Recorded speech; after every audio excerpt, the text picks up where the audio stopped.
Hello दोस्तों, नमस्कार दोस्तों। आज आज हम भारत की जनगणना 2027 में मकान की पहचान और उसका वर्गीकरण कैसे करते हैं उसके बारे में सीखेंगे। ये जनगणना करते समय ये बहुत ही जरूरी बातें हैं। इन बातों को विशेष ध्यान रखकर ही हमें जनगणना करना है। आइए देरी न करते हुए हम अपने वीडियो को शुरू करते हैं। यदि आप हमारे चैनल में नए हैं तो हमारे चैनल को सब्सक्राइब करें, हमारे वीडियो को शेयर करें, लाइक करें। अब आइए एक एक पॉइंट में देखते हैं। परिसर। परिसर क्या होता है? परिसर की अवधारणा। परिसर का अर्थ है मकान या संलग्न भाग में इनसे जुड़ा साझा स्थान।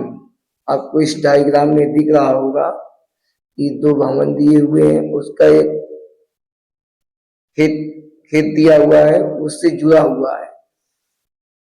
और यह आवश्यक नहीं है कि भवनों के चारों ओर हमेशा दीवार या घेराबंदी हो। ऐसे मामलों में परिसर को उपलब्ध भूमि या साझा स्थान को परिसर माना जाएगा। दूसरा पॉइंट है हमारा भवन, बिल्डिंग। आमतौर पर भूमि पर एक एकल संरचना होती है। सामान्यतः इस संरचना में 4 दीवारें और छत होगी।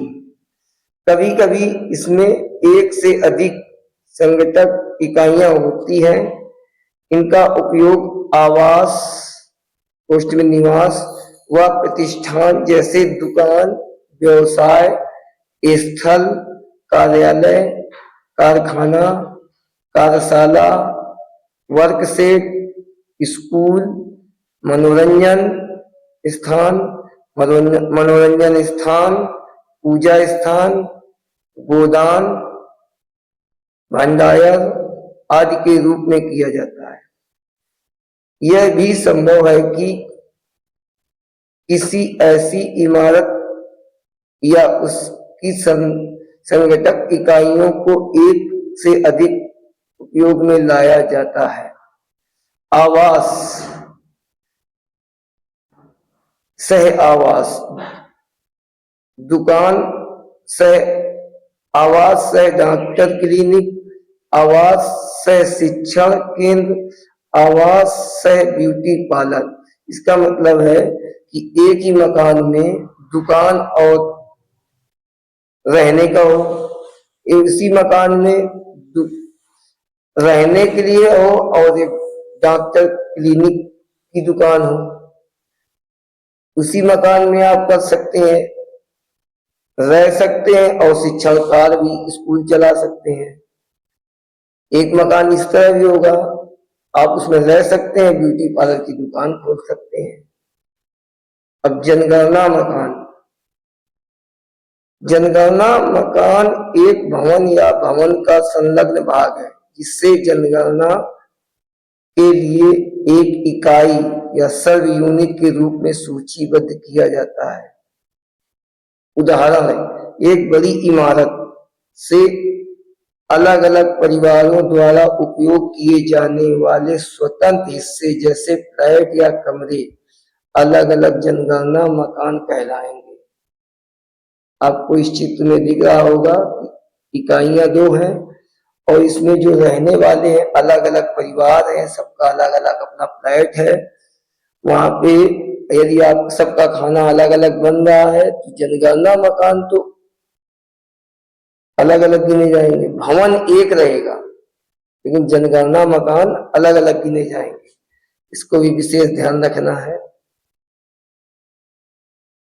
महत्व, हर भवन की सही पहचान और उसके सटीक उपयोग का निर्धारण करना ही जनगणना के लिए अनिवार्य है। मकान जनगणना में मकान गिनने का आसान नियम, आइए इसको देख लेते हैं। कई बार यह तय करना मुश्किल होता है कि भवन में कितने जनगणना मकान माने जाएंगे। ध्यान रखें, स्वामित्व उपयोग और अलग प्रवेश द्वार। एक भवन 5 कमरे, भवन एक है, कमरे 5 हैं। जितने अलग अलग परिवार उतने जनगणना मकान होंगे। मान लीजिए एक भवन है, उसमें से 5 कमरे हैं, 3 कमरों में एक परिवार रहता है और जो 2 कमरे बचते हैं उनमें एक एक परिवार रहता है। सबका खाना अलग अलग बनता है, सबका निकास अलग अलग है। उस स्थिति में इसमें जनगणना मकान होंगे हमारे, भवन तो एक होगा और पोस्ट में जनगणना मकान हमारे कितने होंगे? 3 होंगे, क्योंकि इन 3 में एक परिवार रहता है, एक परिवार उपयोग करता है, तो इसे जनगणना मकान 1/1 करेंगे। इसको जनगणना मकान 1/,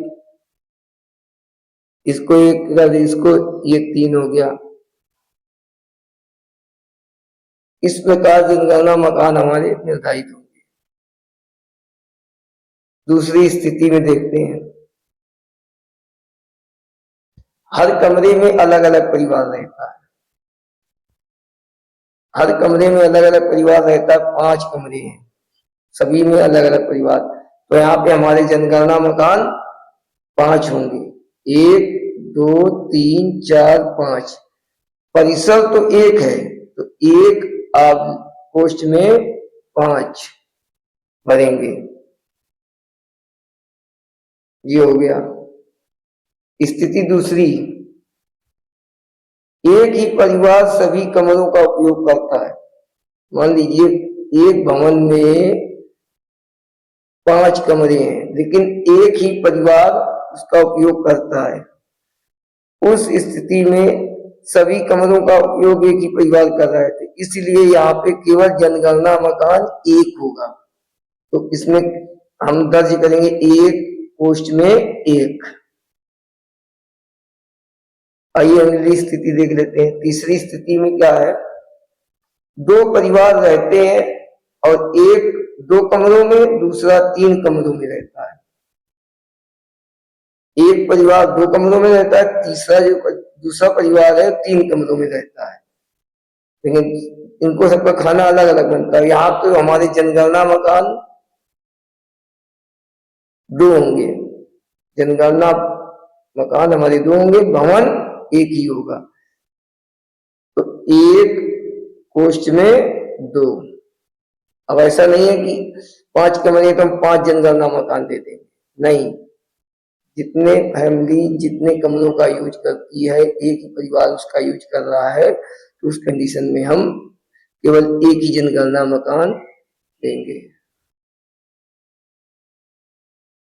अब जनगणना 2027 में सही गिनती, सशक्त भारत का के कार्य हैं, क्या क्या करना है, कौन कैसे डालना है, HLOF आसान भाषा में कैसे चलाना है, इसको सीख सकते हैं। इसी तरह की आज हम वीडियो आपके सामने लाए।